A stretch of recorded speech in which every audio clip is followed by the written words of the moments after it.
Donc, moi, je suis rejoint sur le plateau de Pape Alioune Pape Alioune comment maa ngi sant bu baax forcément di la nuyuwaat di nuyu également professeur yi nga xam ni la des profs à chaque fois da leen di dalal ci plateau Tok Tok Sénégal di professeur Songué Diouf ak professeur Mbaye Thiam commencé ak Thiamène xam nga cuisine à chaque fois su demee moom mooy vouloir exprimer wu professeur Mbaye Thiam ñu ngi lay nuyu. ñu ngi lay nuyu Pape Sarr ñu ngi lay nuyu Safiatou. di la fay bu baax professeur. di am mbégte gisaat suñu rakk professeur Songué mu nekkoon waxoon naa gannaawam ne lim nekk fa mu ne dafa mel ne fii la ne. parce que mi ngi ci waaram. xam nga tool nag daa bari waar. fii ak yaa ngi ci biir tool bi rek yaa ngi waar. lim doon def dañ koy rafetlu ndax jàngale booy ko tëj xale yi nga jàngal ak ñi nga jàngalut ñuy dëgmal ñu di leen examen di leen nattu nga wër Sénégal ak fi ñu toll ci coonoog yëpp di leen tàggat pour ñu mën a préparer seen examen dans les meilleures conditions day wone ne li fi nekkoon jógewu fi moo di le métier de l'enseignement par la vocation nga xam ne dañuy jàngale parce que jàngale lañ bëgg ba pare laxas ci njëriñam kon ñu ngi koy gërëm di ko sant di ko ñaanal di ñaanal xale yi dëgmal baccalauréat bi yëpp yàlla defal leen ci ndam. Professeur Songué Diouf ginnaaw bi nga dégg professeur Mbaye Thiam dina dalal ça fait 2-3 mais jóge woo fii yaa ngi jàngale autrement ñu ngi lay gis à Saint-Louis dans plusieurs régions yaa ngi mëne li nga xam ne mooy combat spirituel bien avec tous les efforts bienvenue sur Tok Tok Sénégal. waaw di leen jaar yéen ñëpp di am mbégte retrouver leen parce que fii mooy suñu milieu naturel tamit ndax fii bërëbu jàngalekaay la di rafetlu également kàddu yu ñu yëkkati ci man moom mag la moo xam ne wax dëgg yàlla nekk ak moom dafay dellu sedd xol parce que mag muy jëriñ la du mag muy lor te vraiment man tam am naa mbég ma toog ci moom moo tax ba ma ne professeur Songué yàlla xam na ko damay xaw a am tuuti lu ma yëg ci sama yaram maanaam nga ne professeur Mbaye Thiam teg ci professeur Songué sa face may gis ci man loolu laay yëg boo koy wax parce que wax dëgg yàlla kii moom li ñu war mooy wàcce suñu bopp tarbiyu ko ndax fekkee na démb yàlla may ko fekkee tey ñu koy ñaanal mu nekk fi ay ati at waaye teewaayam loolu réewam da koo jëriñ mu ngi ca mouvement associatif ba mu ngi ca école de football ya mu nga ca université ba mu nga ca élémentaire ba fépp jaar na fa kon ñu mel ni il mérite d'ailleurs les hommages de la nation vraiment ñu ngi koy wax jaajëf di ko ñaanal yàlla may ko fi mu yàgg fi lool ànd ak wër di continuer di jëriñ di leen jëriñ ñun ñii ñuy jàng ci wetam de ko naa ne li ci gën yëpp ci askan wi la jëm. C'est ça. Alors, on est content en tout cas de vous retrouver l'heure des profs, ce rendez-vous d'une faral di raté. Aujourd'hui, justement, le New York le baccalauréat. Le baccalauréat, c'est dans quelques jours. Hein, pour beaucoup d'élèves. Baccalauréat, c'est comme le passeport. Maintenant, je me rappelle qu'on appelait ça le passeport de la réussite, le passeport du reste de la vie. Là, les représenter. Nous voulons la symbolique même et le symbole du baccalauréat. Oui, ça veut dire, wax nga deug, xam nga jang dafa am ay étapes. Xalé bi dugg école di iji day def étape par étape ba bés bi ñuy wax naan am na agrégation wala soutenir na thèse de doctorat ci diggante bi nag mu am fi ay étape yépp nag bu ci nekk am na njariñ mais baccalauréat daf ci nekk loo xam ne lii symbole bi mu àndal ak intensité bi muy am presque moom rek ko ci am xale mën naa ne ci kër gi def brevet ba admis wala mu ñàkk admis ñu bari ci kër gi duñ ko yëg mais booy def baccalauréat seen kër dafa mel ne ñëpp dañ koy defandoo. Baccalauréat dafa mel ne ñëpp dañ koy defandoo dañuy stress bi muy def ci biir kër loolu yëpp nag mooy symbole bi nga xam ne moom lay signifier ndax baccalauréat c'est vrai que ñun ci tubaab bi lañ ko jëlee baccalauréat Napoléon Bonaparte moo ko taxawal par des lois de 1808 en France. En 1808, nous avons créé le baccalauréat général. Donc, dans les années 1890-1900, nous accident les colonies. Man gis naa bi may gëstu ci sama thèse de doctorat benn fait bu ma gardé woon comme une anecdote muy concerné taawu Tafsir Maba Diakhou Ba ñu daan ko wax Insa Ba dafa def école des fils de chef et des interprètes de Saint-Louis 2 ans d'études jóge fii war a complété ji les 2 années successives au collège à la vie de Tunis bi ñu ko yóbboo ba Marseille gouverneur ne mais est-ce que am na ay doomu nit ku ñuul yu nekk Tunis ñu ne déedéet ñu ne bu leen ko fa yóbbu muy wéet na kon na toog Marseille xaar ñoom Bouna Ndiaye Mbaxane Diop Lat Dior Samba Yomb année prochaine ñu ànd ak ñoom dem su ko defee du wéet ñu dugal ko benn internat en France pour mu defa xaar mu def fa 1 an présenté baccalauréat admis xam na donc réew mi am na ay repères par rapport à ce diplôme ak yeneen xam naa aussi dans les générations des années 1920-30 ñi nga xam ne dañu def ñaari baccalauréat dañu baccalauréat matélème def baccalauréat littéraire ku mel ne Cheikh Anta Diop ku mel ne donc yooyu dafay kii mais soo déggee ñu naan passeport pour l'université ou passeport pour la réussite yëpp dëgg la parce que ñi jàng yëpp di gëstu ci njariñu jàng dañu gëm ne li tax baccalauréat di passeport pour la réussite boo ko xasee ba am dafa mel ne dangaa nekkoon ci diggante ñaari dig fi nga nekk mooy dig-digu ñàkk a xam soo amee baccalauréat da nga koy jéggi nag dem ci dig ba la nga xam mooy dig ñi xam te nag nit nag bu xamee rek rëcc parce que muy jaamu yàlla muy wut teraanga ci àddina muy looy wut ci àddina ak àllaaxira xam-xam moo ko lal moo tax c'est un passeport pour la réussite mais beneen symbolique bi moo di c'est le seul diplôme boo xam ne élève bu lycée moo koy passé mais université koy joxe c'est un diplôme universitaire c'est le premier diplôme de l'université baccalauréat bon ñu bari nag baccalauréat dafa leen di sonal ba bu ñu ko amee duñ ko jëli man université laa nekk gis naa ne téeméeri nit yu am baccalauréat fukki yi duñ jëli baccalauréat ba am na benn année université woo nit ñi ne jël si leen seen baccalauréat yi parce que ñun dañ koy defar mais université moo koy joxe parce que mooy lay autoriser nga dugg université mais booy dugg université da ngay duggaale diplôme donc bu ne diw dafa cartouche amul diplôme du dëgg am na baccalauréat donc am na diplôme université parce que baccalauréat boobu dañuy def République Sénégal université Cheikh Anta Diop de Dakar d'ailleurs loolu sax war nañ ko jubbantiwaat parce que booba université benn moo fi nekkoon léegi bi nekkee ci juróom benn université dañu war a mën a taxawal académie yi nga xam ne Ndar day joxe baccalauréat Thiès joxe baccalauréat ainsi de suite ñu ci ko mais yooyu yëpp ci kii la mais daal pour revenir ci li nga waxoon symbolique la boo xam ne bii buñ koy dëgmal di ko waxtaane pour ñaax xale yi koy def ñaaxit ñi leen koy defal parce que lu amoon importance la woon léegi la nit ñi bari jury yi taxaw ëpp doole mais bu njëkk seuls les professeurs d'université intervenaient au baccalauréat ba muy door a tax seuls les professeurs d'université parce que c'est un diplôme de l'université mais nag bu ñu demee ba nga xam ne jury yi dem na fi mu toll ba pare suñu collègues yi nekk ci lycée yi ñi ju bari ci ñoom am diplôme yi nit ñi nekk université am di jàngale suñ ko amut it am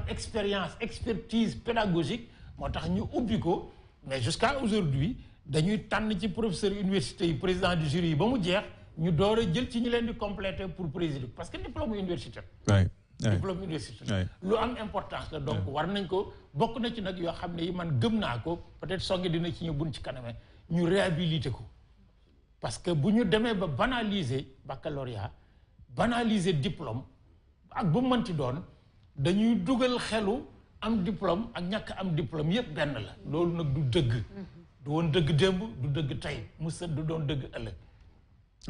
professeur Songué Diouf ñëpp xam nañu baccalauréat c'est un examen personnel un examen familial un examen social mën nga am doctorat sa cercle familial rek mais baccalauréat et social fan la jëlee puissance boobu waaw fi mu jëlee puissance boobu de yaakaar naa bokk na ci li nga xam ne boo xoolee suñu société ni mu tëddee woon da nga daan jaar li Birago Diop doon wooyee la case de l'homme maanaam néegu góor nga janoog salba ñu tàggat la jot la li nga xam ne mooy xar baax yi nga xam ne mooy penc nga yokk boo fa jógee woon dañ doon wax ne fi mu nekk góor nga mu des ngaa takk soxla mën nañ laa dénk ay responsabilité ci penc mi mais daf ma mel ni boo ko seetloo loolu yëpp dañ ko jël charge émotionnelle boobu ak valeur initiative bi mu am ñu daal di ko jébal li nga xam ne moom mooy baccalauréat parce que yow boo ko seetloo tant que amagoo baccalauréat dafay mel ni yow yaay tënk sa bopp sax amoo droit fekk ñuy waxtaan waxu xam-xam nga dugal ci salaat nañ tant que amoo baccalauréat dafay mel ni yow bu léegi daal ab njulli nga boo xam ne maanaam kenn wëragoo maanaam mënagoo dugg ci biir penc mi jël ci ay responsabilité am ci kàddu am ci dogal kon nag baccalauréat dafa nekk benn kii boo xam ne rite initiatique la maanaam bés boo xasee am bac benn day mel ni yow wàccoo nga ak sa famille d'abord wàccoo nga ak sa penc parce que même booy taxawal sax dañ ne pourtant ni ñu koy gis nii de am na bac donc boo déggee ñu naan pourtant ni nga koy gisee ni am na bac mooy maanaam mel na ni daal moom wàccoon ak li nga xam ne mooy àqam ji digganteem ak njabootam ak penc mi mais également koo xam ne la mën naa pare pour jël décision donc moo tax ma ne charge boobu bi ci nekk dafa nekk une charge symbolique une charge émotionnelle mais également une charge initiatique parce que dafa mel ni dafa remplacer li nga xam ne fi mu nekk nii nga baal ma ci wax ji booy sa doom buy duggulal buy nekk ab njulli presque c'est un non événement maanaam day nekk loo xam ne rek acte chirurgical bu ñuy posé la mu daal di wër daal di génn commencé at jàngi dugg ci biir penc mi alors que bu njëkk foofu ngay jaar mu nekk benn événement boo xam ne bu ngeen di génn sax penc mi mépp dañuy taxaw parce que dañ naan ñii mët nañ góor rôle boobu nga xam ne loolu la amoon baccalauréat fi nekk ni dafa moom moo ko remplacé yow yaa ngi ci classe yi nan lañ war a waajalee baccalauréat parce que c'est le 29 jeexal na presque ñu ngi si gannaaw suba jeudi jamono ji 2 jours lan la candidat bi wala candidate bi war a def waaw mooy li ma doon wax rek bi may wër bu ma gisee ñu jàpp big ñëw teg may wax ñuy kii ma leen teg leen big yi teg leen feuille yi parce que moom xam na ne en psychopédagogie dafa am benn phase boo xam ne phase d'acquisition la am phase boo xam ne phase de consolidation la yow boo ñëwee ba à une semaine à 10 jours et même à 15 jours de l'examen foofu acquisition amatu fa mënoo jàng lu bees parce que mënatoo ko assimiler parce que tu n'es plus dans les dispositions mentales et psychologiques pour nga assimiler kon fi mu nekk nii boo déggee ne phase de consolidation la mooy li nga xam ne jàngoon nga ko ba pare da nga koy nafar da nga koy baamtu da nga koy gën a miinal sa bopp ba bu ñu la ci joxee nga war caa mën a dem kon moo tax bu ñu daan jël seen bind bi mayee teg leen man mon discours n'a pas pour vocation ma jàngal leen lu bees loolu pédagogie de l'échec lay doon alors que dañu war a def une pédagogie de la réussite une pédagogie de la réussite nag dafa tegu mu ngi wéeru ci d'abord confiance bi nga xam ne waxuma ne moom la ndongo bi di am mais yow miy jàngalekat confiance ba ngay njëkk a installé ci moom ba pare moom mu nangu ko la ngay installé confiance bi ci moom mooy nga gëmloo ko ne la mu jàng noonu la nga gëmloo ko ne xam-xam mu nga xam ne ña koy jàngal moom lañ def ci moom mooy bu baax ba waaye ñaareel ba nag gannaaw ba ñu ko joxee mu xam ne léegi moom moo ci des donc su ko defee les conditions pour nga réussir baccalauréat nekkatul fi mu nekk nii bu ñu leen a tey la talaata wala suba la àllarba gannaaw suba la àllarba gannaaw suba alxames examen bi nga nekk fi di daw di jàng di gëstu di ubbi ay téere sujet bi mooy génn lee mooy génn déedéet loolu daf lay jaxase may leen exemple terre à terre man élève es la ma yaakaar ne lépp luy exercice de mathématique équation ak foo mën gën pare naa ma ñëw jox ko paas ne ko léegi dañ tàggat mu woon ma benn exercice ma def ko daal di laaj jéem ko def mu dëgër lan lay installé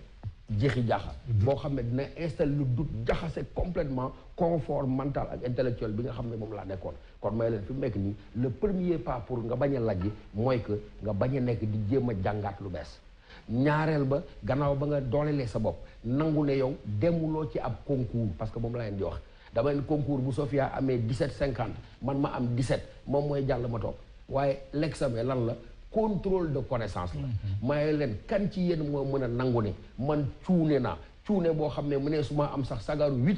bu may permettre waxuma ma jàll d'office mais au moins ma dem 2e tour donc pédagogie de l'échec may leen yéen a koy installé ci seen bopp pourquoi parce que da ngeen di inversé da ngeen di jàpp ne man su ma admet mooy miracle bi mooy vraiment lu extraordinaire waaye su ma échoué boobu mooy li banal may leen non c'est l'inverse donc da nga war a wax ne man sama échec moom mooy scandale sama échec moom mooy l'exception mais li normal li banal li ordinaire mooy ma admis parce que encore une fois ñoom dañoo am chance Pape déggoo fi grève yow jàng nga presque pendant 10 mois boo il faut remonter peut-être à 10 ans pour nga gis année scolaire boo xam ne elle est aussi pleine benn 0 déchet ñun ñii pare nañ suñu programme il y a 2 mois 3 mois moo may possibilité may wër dëkk bi nii parce que réglé naa sama programme bu yàgg may leen kon vous êtes dans des dispositions pour ngeen réussir mais pour ngeen réussir am na un minimum de préparation mentale psychologique donc ñaar yooyu ci la bokk may leen ñetteel ba képp koo xam ne dafay def l'examen du soppi waxtu ya nga xam ne moom lay nelaw du soppi na nga xam ne moom lay c'est important waaw donc yooyu c'est des conditions psychologiques à réunir pour nga dem parce que boo ne man boo melee ni man tàmmoo lekk suba teel mënoo lekk entre 7 heures ba 10 heures il faut que mu naaj pour bëri mën recevoir boo ne en bon pël nga ne tey comme ñu ngi jógee ci tabaski macha allah yàpp waa ngi fi c'est le jour de l'examen je vais me gaver mais tu agresses ton corps parce qu'il n'est pas habitué à recevoir de la nourriture à cette heure la conséquence mooy il est engourdi tes réflexes intellectuels sont eux-mêmes inhibés de la même manière bu fekkee couche tard nga comme man oiseau de nuit nga ne damay tëdd 21 heures 22 heures parce que heure boobu laa tàmm conséquence c'est la même chose tu te roules mais heure ba nga war a nelaw la organisme bi di nelaw kon yooyu da nga ko war a sóoraale bu ca des nag boo ñëwee ba le jour J bon am na loo xam ne parenthèse la nañ ko nañ ci dugg mooy li nga xam ne mooy portable yi office du bac xam nga lu mu wax j'ouvre les guillemets la simple détention du portable est une présomption de fraude fin de citation waxuñ nga koy manipuler waxuñ nga koy laal waaye portable bi nekk ca sac ba même à 10 mètres de toi rek nekk ca salle ba c'est une présomption de fraude may la nag boo duggee ci salle bi également am na loo xam ne mu ngi tegu ci yow mooy da ngay jàpp ne tu es seul au monde may la c'est vrai kenn mënu la wax ne examen c'est un jour banal déedéet mënul nekk waaye dama ne il faut être angoissé mais n'ayez pas peur parce que la peur elle inhibe elle paralyse elle bloque angoisse nag mooy prise de conscience de mes responsabilités am naa ndey am naa bàyyi am na lu ñu investir ci man penc mi am na lu muy xaar ci man kon waruma caaxaan bu créer les conditions man personnellement de mon échec donc may leen tu es seul waaye solitude boobu la mu tekki mooy ki nekk sa ndijoor ki nekk sa càmmoñ ki nekk sa kanam ki nekk sa ginnaaw ma ne il n'existe pas parce que da ngay gis ndongo loo xam ne au bout de 30 minutes mu ngay laaj ab intercalaire boo melee ni man nga ne kii yaa ngi bind woy sama ndey man defuma jëm tu commences là à battre la chamade te fii moom buy tëf te fii xel moom tëju na bu yàgg da ngay jàpp ne chacun marche à son rythme intellectuel et donc ce que font les autres ne vous intéresse pas ma ne ko jàppal ni bu melee lu mel ni philo la au bout de 30 minutes waa ji su laajee ñetti intercalaire mën naa waat ne à 80% mu ngay hors sujet mooy ngóor sa nga xam ne moom dafay ñëw rek daal di taxaw ah daal di gis l'autorité est-elle nécessaire aux hommes mu ne xamoon naa ne l'état dina génn il ne se rend même pas compte que waxuñ ko état dañ ko ne l'autorité est-elle nécessaire aux hommes donc loolu exemple terre à terre la pour montrer que am na disposition psychologique yoo xam ne buñ ci nekkee na ngeen mën a permettre li ñuy laaj ñu joxe wax dëgg yàlla. Et justement man j'aimerais bien ñëwaat ci différence boobu entre angoisse et peur parce que professeur Songué mu ngi wax par rapport aux charges baccalauréat charge académique la charge sociale charge intellectuelle et cetera loolu mais comment faire la différence entre pression bi nga xamante ni étudiant bi élève bi dina ko ressentir forcément parce que on sait que comme ni nga ko waxee sooy def baccalauréat c'est toute la famille qui passe l'examen donc tu as la pression de la famille tu as la pression des amis de la société tu as la pression académique la pression professionnelle parce que là c'est le passeport de ta réussite donc comment ne pas justement mettre trop de pression sur les épaules de l'élève pour mun a nekk un angoissé mais pas quelqu'un qui a peur xam nga mi ngi dépendre rek ci environnement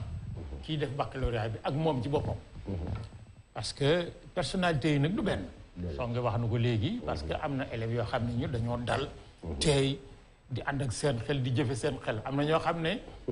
fitna la ñuy defe lépp ñooñu dañuy gaaw a tiit boo tiitee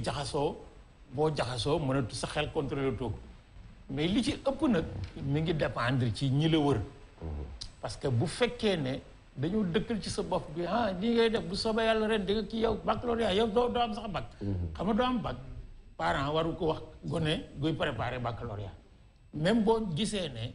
war naa bàyyi li muy def te jublu ci baccalauréat bi da nga koy yeddu bàyyi li ngay def te topp ci sa kii bi nga xam ne boo ko amee tey yow wala nga si biir nangam di dugal ci xelam loo xam ne lii dafay instaurer un doute positif moo di man kat lii ma dëgmal mais am na njariñ ci man am na njariñ ci askan wi am njariñ ci sama waa kër te def ñu ci man pression donc loolu ñi la wër dañ ci am responsabilité bu rëy damay wax toujours bi sama njaboot tolloo ci def baccalauréat ne kii candidat ren fexe leen bu kenn xuloo ak moom ci kër gi day leen waxtaan ak moom ci tey di ko dalal léeg-léeg sax pour l'amener pour mu jàng da ngay mel ne ku découvrir loo xam ne war na koo jariñ ci baccalauréat bi na ko yow gis nga nangam mu ne am yow daal xoolal maa ngi ko gis ci journal nangam ci téere nangam kaa ñu waxtaan ci yaa ngi bokk ak moom di ko pousse sans pour autant mettre la pression sur lui mais bokk na ci stressé xale yi di dugal ci ñoom angoisse mooy ci biir kër gi la leen di wax ne nii nga mel ku ko mel wala lii ngay def ku ko def doo am bac ba mu jàpp ne léegi da ngeen ko wóoluwut ci baccalauréat bi non seulement wóolu leen ko mais yéen a ngi koy pousser ci vers l'échec kon pédagogie de l'échec nag mooy li Songué wax léegi du wareefu jàngalekat d'abord jàngalekat moom ba buy wax pédagogie de l'échec dootu jàngalekat mais surtout ay parents parce que baccalauréat ni ko Pape Sarr waxee tout à l'heure dafay diplôme boo xam ne bii ki koy passé ci kër gi mais yenn saa yi sax moo ci gën a moins stressé waaw man def nekk naa président du jury baccalauréat benn année ay parents ndey ak bay ñëw bi mu waxee ba pare dama ne leen yéen a gën a stressé kii def bac su ma sañoon ngeen bàyyi ko ci jàmm ak salaam parce que te ci ma doon waxat magistrat la jabar ji di professeur ñu ñëw seet si ma mais ma ne leen yéen wóor na ma ne di ngeen stressé xale bi ba su waree dem deuxième groupe sax dina métti ci moom da ngeen di dal ba pare di ko accompagner maanaam di ko dimbale ci li mu jëme ba pare def ci xelam ne mën na koo am war na koo am léegi nu ñuy def moom ak yéen ba mu am ko kay mooy solo si mais lii ngay def ku koy def kuy def bag doo def lii yow doo loolu yëpp mooy indi stress bi indi angoisse mais quant à tiit nag ci dëgmal loo war a def nag moom d'abord dafa baax ci nit baax ci gor gis nga jullit ki gëm yàlla bu tiitut ngir àllaaxira dootu jaamu yàlla bu fekkee ne la ko fay xaar yoonam nekku ci mais lu ko neex def donc tiit avertissement positif la maanaam man bu ma deful nangam ba yee taxawal sax ma jóg ci ko alors loolu mooy tax mu teeti nga ànd ak une sorte de motivation une sorte de volonté pour ne pas dire de volontarisme boo xam ne loo jàng xeeb ko mais nag songe dafa am lu am importance ci départ loo xam fokk ñu insisté mooy semaine bi mujj ci baccalauréat du semaine u jàng du semaine u jàng mën ngaa jàng ba mën sa programme semaine boobu nga jaxasoo nekk ci angoisse mu jaxase li nga jàngoon lépp ba boo demee examen doo trouver dara moo tax ngay dem yenn saa yi ñu dem baccalauréat dellu si ñu ne le meilleur élève de la classe a échoué waa jën ko séentoo wutoon mu jàll ñu naan non c'est pas possible mais Mbaye Thiam fu mu jaar ba at al ko songe mii moo jëloon premier songe dafa jaxasoo la veille du baccalauréat lim jàngoon lépp mi ngi ci bopp bi mais jaxasoo ba bu ko waree organiser la waroon féete kaw lay féete le suuf li waroon féete suuf féete la kaw bu ko professeur yi tiimee xam ne kii mu teeti copie bi baaxul or yooyu nag ci environnement bi baccalauréat boo koy def dañ la war a créer environnement boo xam ne bii yow mi koy def di nga dem ba gëm ne man daal lii ma dëgmal dinaa ko def dinaa ko admis li tax dinaa ko admis comme dinaa ko admis wóor na nan laa koy admis moo fi des su ko defee nag nga dina jàppale mais dinaa ko admis ji moom du kii mais y a une chose boo xam ne wax na ko ma di ci insister man siège naa fukki at conseil de discipline université fukki étudiants yu ñu fa mës a indi di leen atte juróom-ñett yi ci baccalauréat leen jàppe c'est-à-dire jàppee maanaam dañu tricher fukki étudiants yi ñu traduire pour tricherie au conseil de discipline de l'université fukki yi ci baccalauréat la leen jàppe baccalauréat moo ëpp n fois situation de tricherie que université ci suñ biir université ay acte de violence ay acte de bande yu mais bu dee tricherie motif tricher fukk yu nu jàpp indi conseil discipline man fekk naa fukki at may siège juróom-ñett yi wala juróom-ñaari baccalauréat lañ leen jàppee ñu ñëw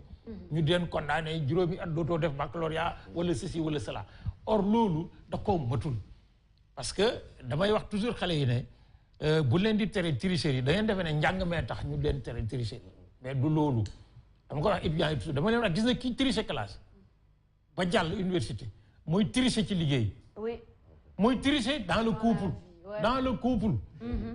waaw ci góor ak jigéen bu nuy naxante ci biir kii ca départ ba la woon mooy tricher en tout socialement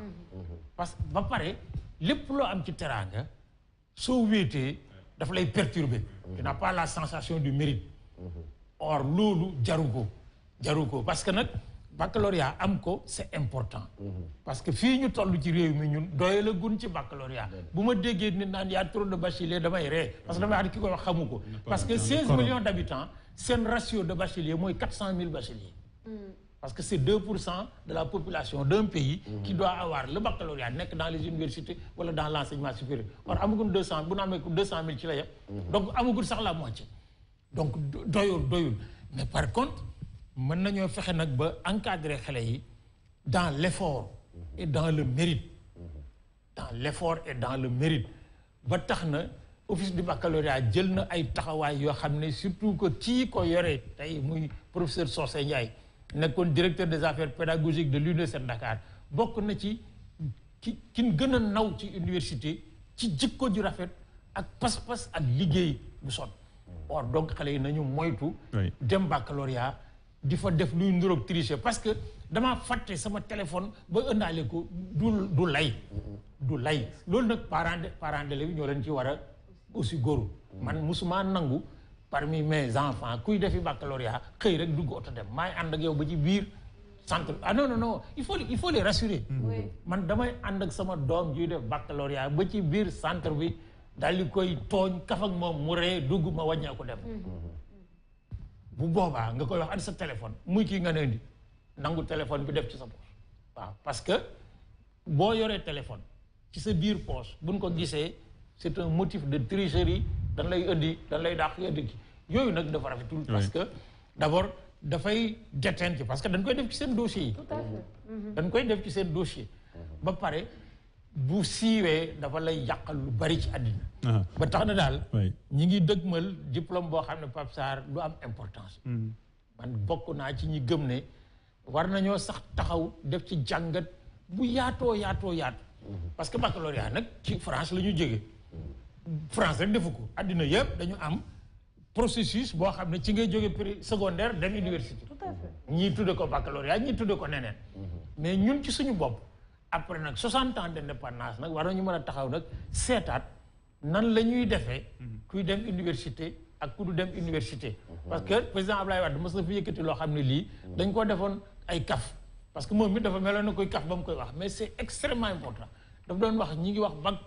plus waaye nan la ñuy lijjantee bac moyen yi ku amul baccalauréat nan lañ koy lijjante parce que nag ñàkk am baccalauréat signifié wul ñàkk xam-xam parce que élève bu jàng ba dem terminal amul bac dans une société comme ñun suñ société bi war nañoo mën a lijjanti nag nu ñuy mën a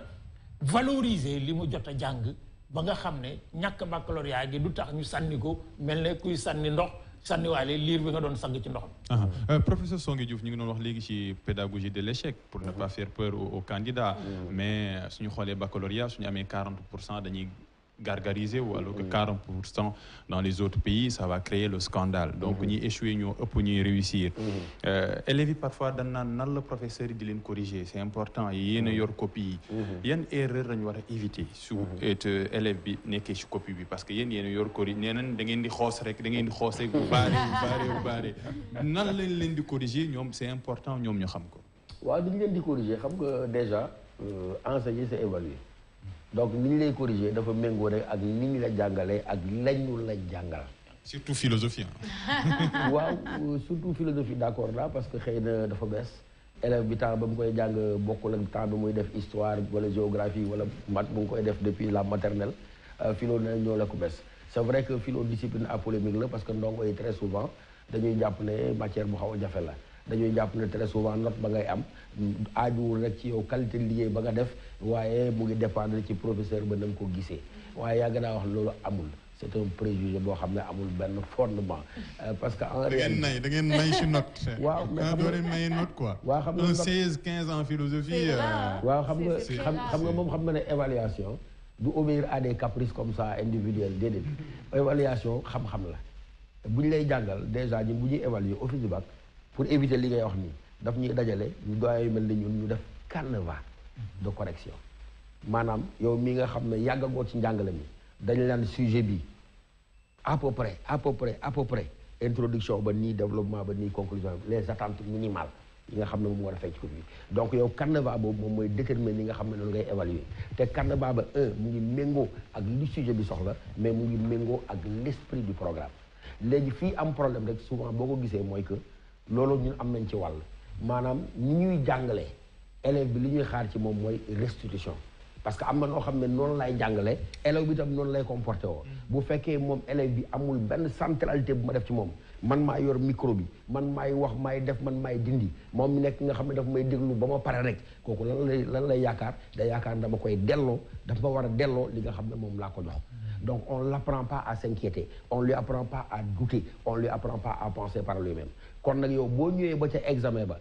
nga jox ndongo bi mu daal di la taril da nga koy jox note boo xam ne baaxut parce que da ngaa jàpp ne amul fenn foo ci gis boppam moom waaye dafa jël rek daal di tari kon souvent décalage boobu contradiction mooy indi note yi du baax waaye nag boo évacuer loolu ñaari facteur benn bi déficit de maîtrise de la langue loolu moom moo fi nekk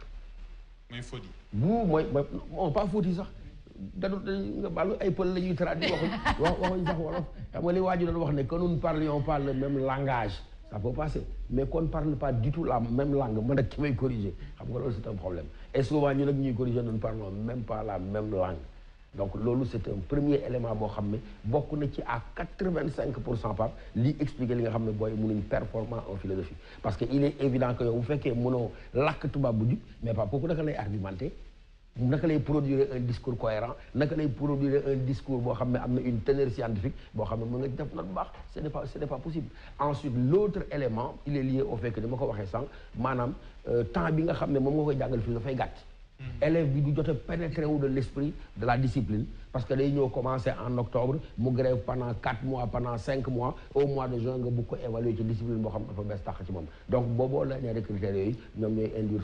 indi souvent les causes de l'échec souvent yan erreur moo ëpp le candidat bi def yu bëri yoo xam ne si feuille bi candidat da koy def te mu war ko éviter à quelques jours jeudi fii ak jeudi li muy éviter lu mu war a éviter li mu war a éviter concrètement ci copie bi xam nga même foofu ñun dañ ci am part responsable système bi yëpp am ci part de responsabilité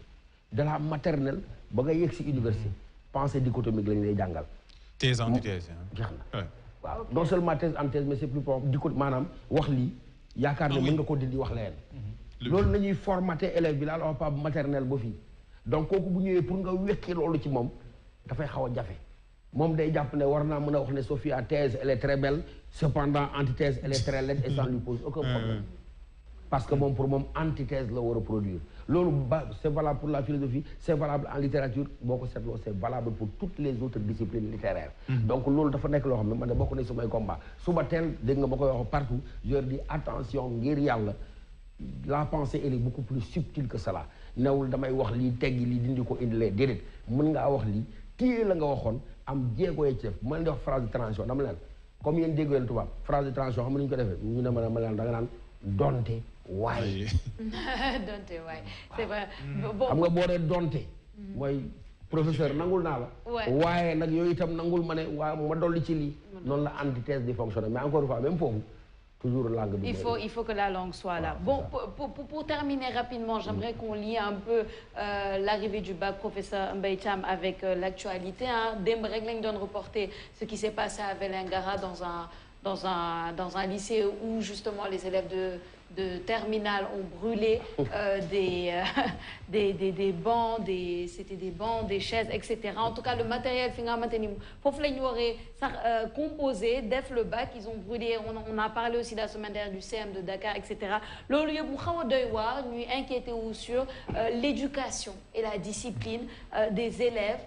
de lycée, surtout actuellement fi réew mi tollu nii avec justement l'arrivée du bac. Donc quel conseil est-ce que vous donnerez à ces élèves-là qui ont un peu pris ou qui semblent avoir pris en tout cas une tangente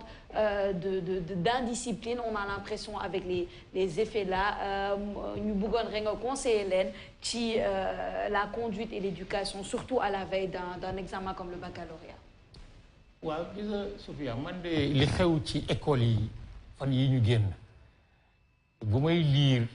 di déglu di gis nit ñi ci médias yi ñu di ko commenter damay tiit parce que damay gëm ne fii ak ñi ngi koy def noonu ñu ngi koy gisee noonu day continuer di am parce que dañoo yaakaar ne yëfu élèves yi la élèves yi def ñoom la mais c'est une question sociale c'est une question sociale ça interpelle tout le monde. Sénégal ci boppam la ñu commencé ay année ci gannaaw muy law di law ba tey bëgg nasaxal xam-xam ak bérébu xam-xam ak boroom xam-xam ba nga xam ne élèves yi dañu dem école non pas pour wuti xam-xam mais dañu dem école parce que dañu jot rek dañ cee toll et que c'est un passage mais pas obligé mais duggaluñ ci seen bopp bu ñu juddoo yar leen ci société bii ñu bokk boo ci bëggee